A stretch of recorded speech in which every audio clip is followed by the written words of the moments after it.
Hello everyone, welcome back to Head Up Keys. When it comes to your job as a hair professional, each day is different from the next, and that's one of the best parts about the job. You get to meet new people and express your creativity in new ways, but that doesn't always mean that things run smoothly.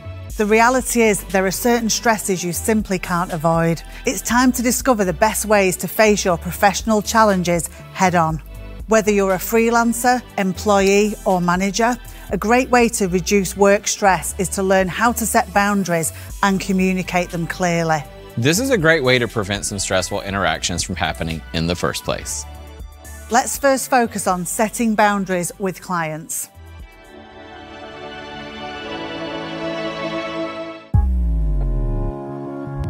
Eu acho que quando eu comecei a colocar algumas barreiras, alguns bloqueios no meu dia a dia, me ajudou muito. E eu entender que a minha profissão ela é tão importante quanto qualquer outra. Então, por exemplo, se aquela cliente ela realmente quer fazer o cabelo comigo, ela vai achar um horário para agendar aquilo comigo. Assim como ela faz isso com um médico, com um advogado, com um dentista. E ela tem que entender que a nossa profissão é tão gratificante quanto. A good place to start is by setting your work policies. Create a brief one-page document outlining how you work. This lets people know in advance what they should expect and prevents some misunderstandings. You can send this via email to first-time clients if you have an online booking system. If you're a freelancer, take time to set up your booking systems and business automations. Clearly state your working hours, as well as how and when you want to be contacted. If you're a mobile hairdresser, set yourself up for success. Tell your clients the conditions you need in their house in order for you to do your best work. For example, ask your clients to prepare a clean workspace.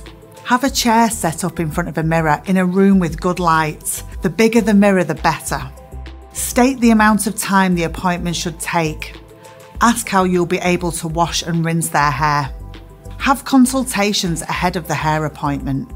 This lets you tell clients what you can and can't do. For example, tell clients how many sessions their desired colour result may take, as well as the required maintenance.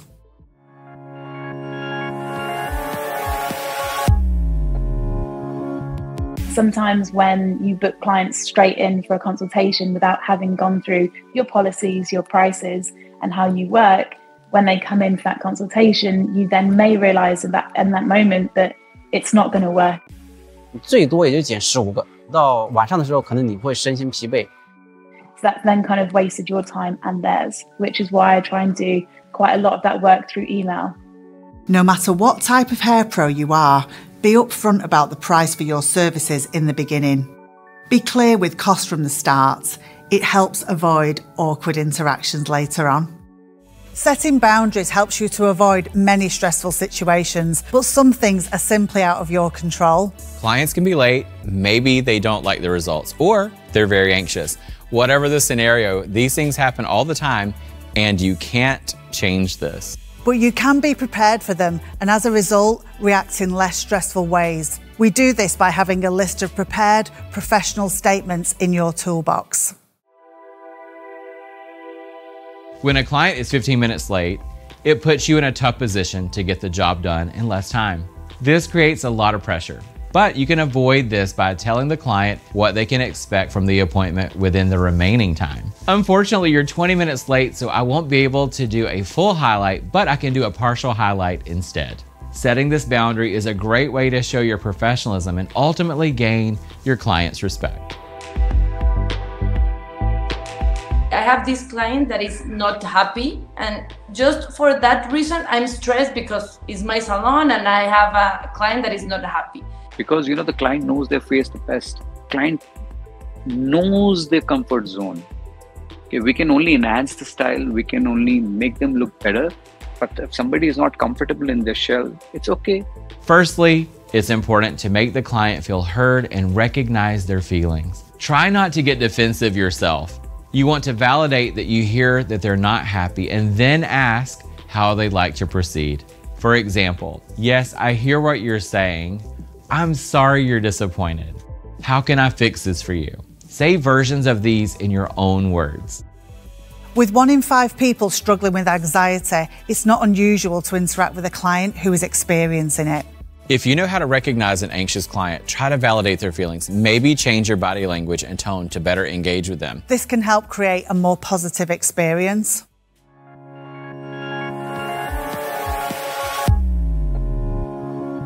A gente trabalhar com cliente estressada é muito complicado quando você se deixa absorver por aquela energia. Sino es algo que afecta a todo el entorno, tanto a colaboradores, incluso que afecta a otros clientes. Por exemplo, a cliente chega estressada, ela vai me estressar e eu vou estressar alguém. O stress dos clientes, a agitação que os clientes trazem, obviamente pode nos fazer desfocar completamente e desalinhar do nosso trabalho. Então é você ser bem objetivo sempre. Então acho que é esse ponto de equilíbrio que a gente precisa que ter. Nosotros en el salón lo intentamos hacer, pues eso, generando como un clima de bienestar, de que la estancia del cliente dentro del salón sea lo más placentera y lo más relajante posible para que ese ambiente que se mantenga la mente dentro del salón. Write down 1 or 2 examples of interactions with your clients that you enjoy most. These are the things that you love about being a hair professional. Now write down 1 or 2 examples of stressful interactions that you have most often with your clients. Next, think of 1 or 2 sentences that you can use when dealing with these situations. Write them down.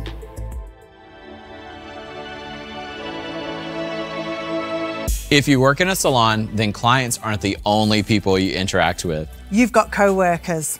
They can be a great source of support as well as stress. You want to focus on great communication. It helps to build psychological safety.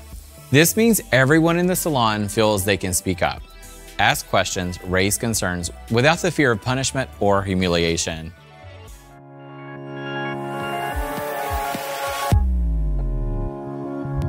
Communication is key. Like if you're having a bad day, you're having a bad day. That is absolutely fine. But maybe communicate that to the people around you.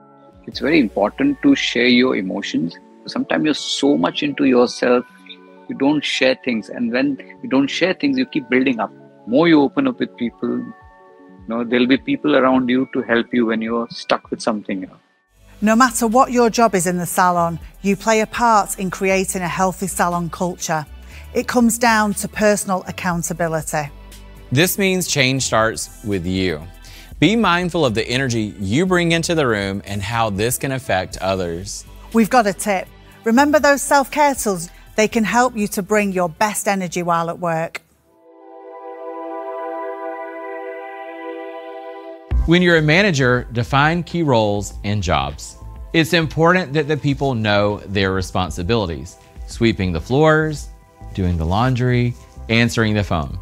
Be clear with your expectations. This reduces anxiety in your team as it avoids confusion and resentment.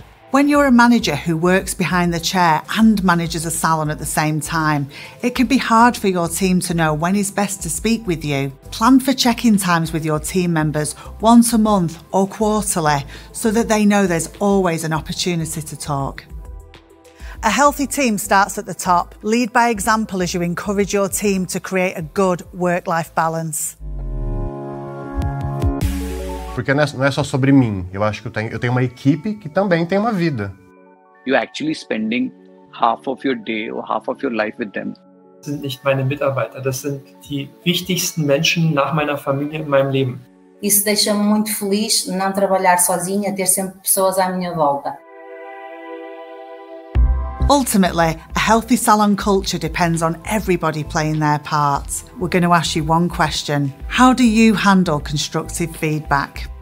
This is for all you hair pros out there, freelance, employee or manager. Go to the Episode 3 section of your notebook and follow the instructions. Remember to take your time.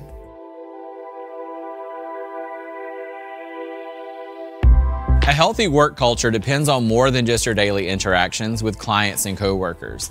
The physical environment also counts. It's all about good ergonomics, meaning things that are designed for efficiency and comfort. As a hair professional, you're on your feet all day. So think about the types of shoes you wear. Also think about the flooring. Hard flooring causes strain on your feet, legs, and especially your back. consider buying anti-fatigue floor mats to reduce the strain on your body and keep a spring in your step. We come in all sizes, so we need chairs suitable for all heights. Make sure you adjust the seat to suit yourself rather than the client. You'll bend your neck less, which can help to avoid severe and long-term pain.